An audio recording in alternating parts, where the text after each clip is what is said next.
Vaccines.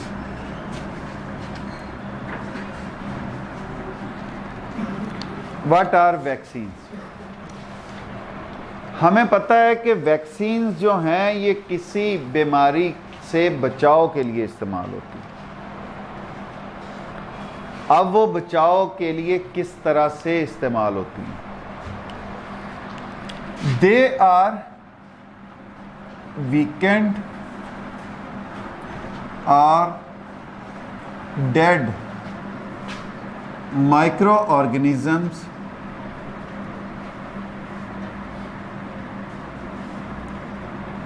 that can stimulate our immune system.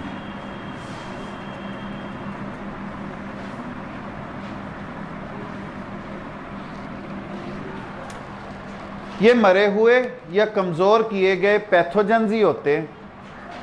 Pathogen से मुराद ऐसे micro organism that cause disease, जो कमज़ोर किए गए होते हैं या डेड होते हैं लेकिन हमारे इम्यून सिस्टम को वो स्टिमुलेट कर सकते हैं। They are called vaccine. अब ये तरीक़ेकार क्यों इख्तियार किया जाता है, इसमें हम थोड़ी सी हिस्ट्री। 1796 में एडवर्ड जेनर ब्रिटिश फिजिशियन थे। तब चीचक की बीमारी बड़ी आम थी। चीचक, जिसे हम स्मॉल पॉक्स का नाम देते हैं।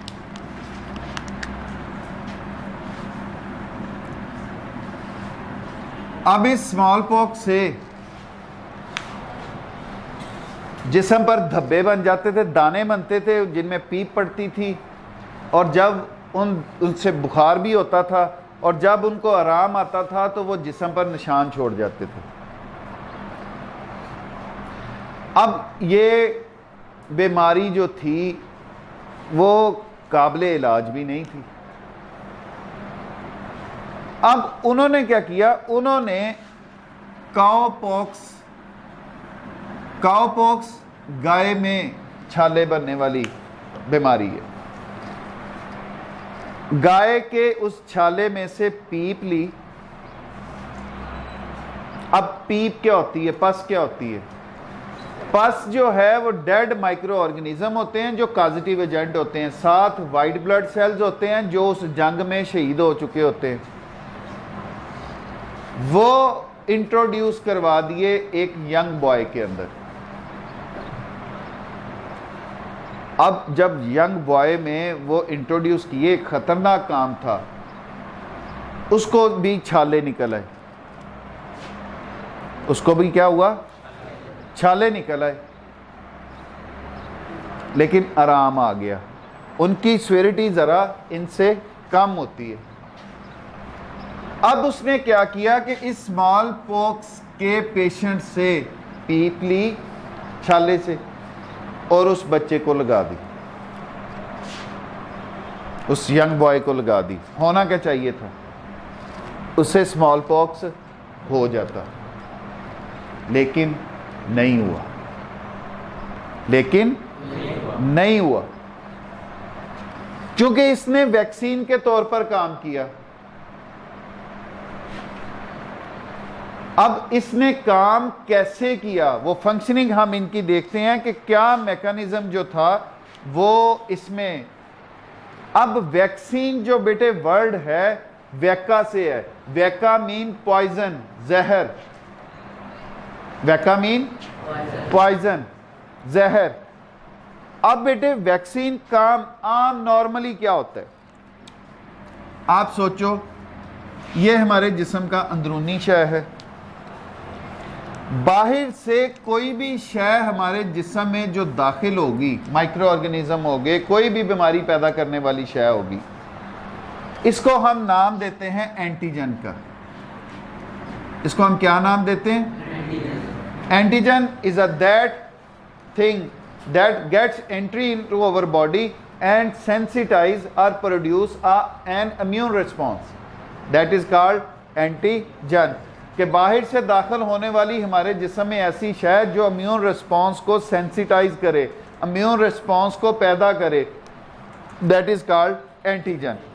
अब बेटे हमारे जिस्म में ब्लड में वाइट ब्लड सेल्स मौजूद होते हैं, ऐसे ही है। अब ये वाइट ब्लड सेल्स जो हैं ये हमने पढ़ा था मुख्तलिफ टाइप्स के होते हैं। ग्रैनुलोसाइट्स होते हैं, ए ग्रैनुलोसाइट्स होते हैं, लिम्फोसाइट्स होते हैं, न्यूट्रोफिल्स होते हैं, बेजोफिल्स होते हैं, इओसिनोफिल्स होते हैं। लिम्फोसाइट्स जो हैं वो आगे दो तरह के होते हैं, बी लिम्फोसाइट्स और टी लिम्फोसाइट्स। अब ये सारे के सारे डिफरेंट फंक्शन परफॉर्म कर रहे होते हैं और हमारे जिस्म को बीमारियों से बचाने के लिए काम कर रहे होते हैं। हमारे ये वाइट ब्लड सेल्स स्पेशली हमारे बी लिम्फोसाइट्स जो हैं ये इस एंटीजन के अगेंस्ट एक सब्सटेंस बनाते हैं जिसको हम एंटीबॉडी का नाम देते हैं। जिसको हम क्या नाम देते हैं? एंटीबॉडी।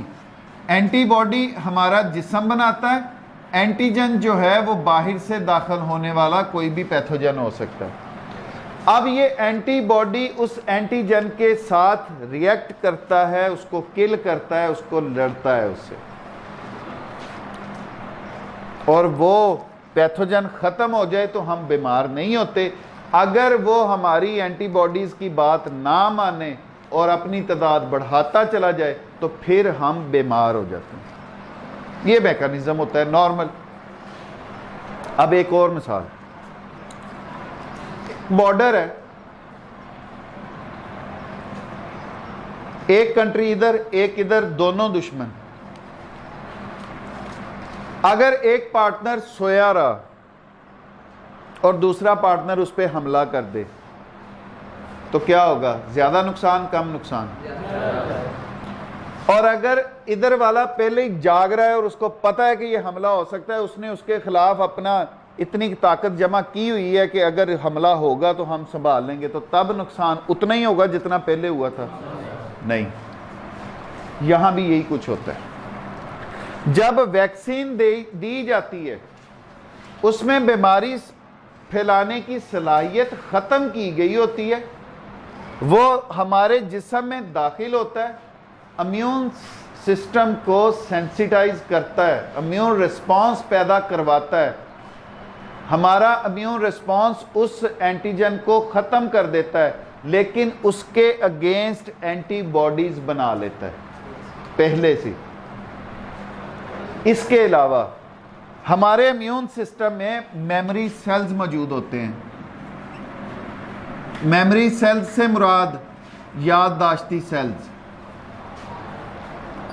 वो उसके खिलाफ याददाश्त बना लेते हैं कि अगर ये शय आएगी और फौरन से ये एंटीबॉडीज बनानी है। अब जब खुदा ना खास्ता वही रियल शय हमारे जिस्म में दाखिल होगी तो एक तो कुछ ना कुछ हद तक उसके खिलाफ एंटीबॉडीज पहले ही मौजूद हैं, वो लड़ेंगी। फिर उसके खिलाफ याददाश्ती सेल्स जो हैं वो मौजूद हैं, वो फौरन से उसके खिलाफ एंटीबॉडीज बनाना शुरू कर देंगे और उस माइक्रो ऑर्गेनिज्म को किल कर देंगे, जिससे हमें वो बीमारी नहीं होगी। एक बंदा आपके घर आया ही पहली दफा है, आपको पता ही नहीं है कि इसके साथ मैंने बिहेव क्या करना है, ऐसा ही है।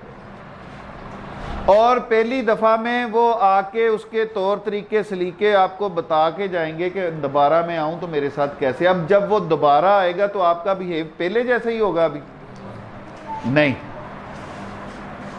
समझ आ गई बात की? अब आप उसको उसके मिजाज के मुताबिक डील करोगे। याददाश्ती सेल्स का ये फायदा होता है कि जब आपके याददाश्ती सेल उसके लिए याददाश्त बना लेते हैं, मेमोरी बना लेते हैं, तो वो फौरन से उसके अगेंस्ट एंटीबॉडीज बनाते हैं। फॉर एग्जांपल कोरोना की वैक्सीन। कोरोना की वैक्सीन क्या है? कोरोना की वैक्सीन कोरोना के वायरसेस पर ही मुश्तमिल होती है, लेकिन वो डेड या वीकेंड होते हैं, लेकिन इम्यून सिस्टम उनको कोरोना वायरस के तौर पर ही पहचानता है। आपने देखा नहीं, ऑब्जर्व नहीं किया कि कुछ लोगों को बुखार हो भी जाता था, कुछ लोगों को नज़ला ज़ुकाम हो भी जाता था वैक्सीन लगने के बाद, लेकिन फिर वो ठीक हो जाता था। लेकिन अब ये बुखार और उसका होना ही ये इस बात का सबूत था कि अब इसके ये बंदा वैक्सीनेटेड हो चुका है। अब जब ओरिजिनल कोरोना वायरस उसके जिस्म में दाखिल होगा, union laboratory and diagnostic centre अब आपको किसी भी किस्म के टेस्ट के लिए लाहौर, मुल्तान, कराची या किसी भी बड़े शहर जाने की जरूरत नहीं। अब मियां चन्नू में ही वही मयार आपकी दहलीज पर मुयस्सर है। लेबोरेटरी की नुमाया खसूसियात, जदीद मशीनरी, स्टेरिलाइज्ड और कुशादा माहौल, कैलिब्रेन और क्वालिटी कंट्रोल, आला तालीम याफ्ता और मुस्तनद पैथोलॉजिस्ट और लैब टेक्नोलॉजिस्ट की ज़ेरे निगरानी, जहां पर शुगर, गुर्दे, जिगर, दिल, कोलेस्ट्रॉल, पित्तनाक, पेशाब, हेपेटाइटिस, यरकान, औरतों और मर्दों की पोशीदा अमराज से मुतल्लिका तमाम टेस्ट इंतहाई मुनासिब फीस में किए जाते हैं। बैरून मुल्क जाने के लिए आरजी मेडिकल टेस्ट के लिए तशरीफ लाएं। घर से सैंपल कलेक्शन की सहूलत भी दस्तयाब है। जदीद तरीन पैथोलॉजी लैब को दुनिया के बेहतरीन आलात से आरास्ता किया गया है। यहाँ पे तकरीबन लेटेस्ट इक्विपमेंट पैथोलॉजी के सारे हैं। यहाँ पे ये है कि एक्यूट इमरजेंसी में जो भी चीज़ें रिक्वायर्ड होती हैं कार्डियक सर्जरी में, उसके अलावा बाकी कोई एक्सीडेंटल केस ऐसे हैं उनकी रिक्वायरमेंट के मुताबिक सारी चीज़ें यहाँ पे हैं। बेसिक जो हमारे टेस्ट हैं उनके अलावा स्पेशल टेस्ट, हार्मोन एनालिसिस, उसके बाद इनके ट्यूमर माइक्रोबायोलॉजी डिपार्टमेंट, तो तकरीबन सब फील्डों को यहाँ पे कवर कर। Union laboratory and diagnostic centre, Mehar Mohammad Naeem, laboratory manager, biochemist, lab technologist, MSc biochemistry, university of agriculture Faisalabad, BSc medical laboratory technology, Sheikh Zayed hospital, Punjab university Lahore. उसको सुपरवाइज करते हैं और हमारी जो इक्विपमेंट है लैब में वो second to none, top class.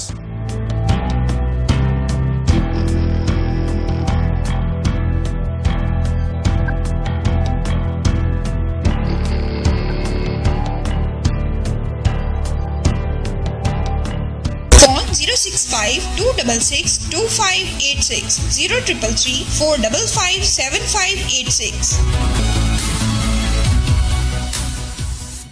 दाखिल होगा तो पहले से मौजूद कुछ ना कुछ जो एंटीबॉडीज़ हैं वो फ़ौरन से उसको किल करेंगी। अगर वो उससे ज़्यादा है तो फिर हमारे याददाश्ती सेल उसके अगेंस्ट एंटीबॉडीज़ बनाएंगे, वो एंटीबॉडीज़ फ़ौरन से उसको किल कर देंगी और हमें corona disease, corona fever, corona condition जो है वो हमें फेस नहीं करना पड़ेगी। Pathogens contain special proteins called antigens. When pathogens enter the body, blood of host, these proteins stimulate the immune response in host. Synthesis of antibodies. Antibodies bind to pathogen and destroy them. In addition, memory cells are produced which remain in the blood and provide protection against future infections with the same pathogen. When a vaccine weakened or dead pathogens is introduced into bloodstream, the white blood cells are stimulated. B lymphocytes recognizes the weakened or dead pathogens as enemies and start producing antibodies against them.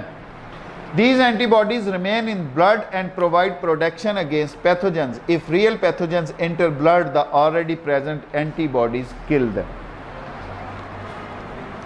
तो जिस वजह से हम उस बीमारी से फिर बचे रहे।